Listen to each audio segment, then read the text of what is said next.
Senador Robin Hood Padilla pinakakasuhan ng obstruction of justice ng PNP CIDG sa pagtulong kay Bato sa pagtakas ni Bato de la Rosa. Yan ang bago ngayon, mga kababayan.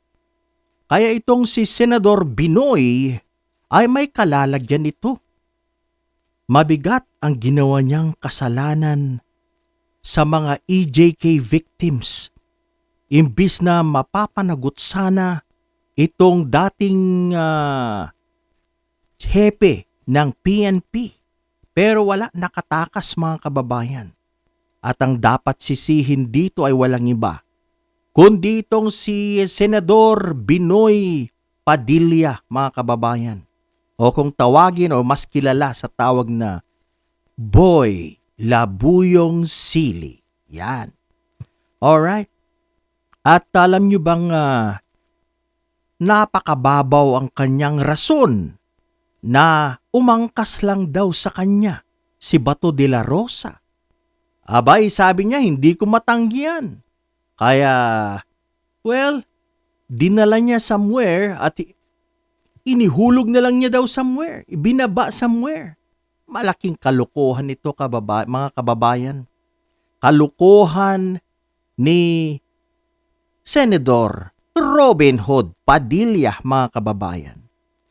Isa rin ito sa mga susunod, sigurado tayo, sa mga senador na posibleng makulong. Mabigat yan. Galit na galit. Ang taong bayan hindi lang kay Bato de la Rosa, ganun na rin kay Robin Padilla na nagastang mayabang, mga kababayan. Napakayabang ng senador na to. Imbis na maging humble lang siya sapagkat wala naman siyang kalam-alam sa lawmaking, sa pagpapanday ng mga batas.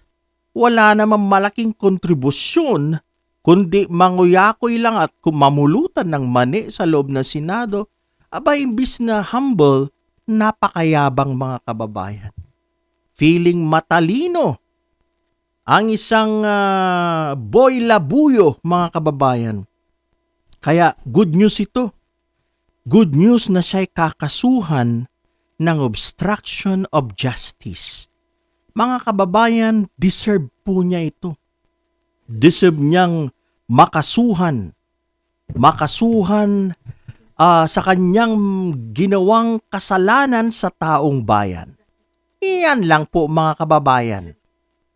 Maraming pong salamat sa panunood. Sana'y mag-subscribe po kayo sa aking maliit na channel. Marami pong salamat ahead of time.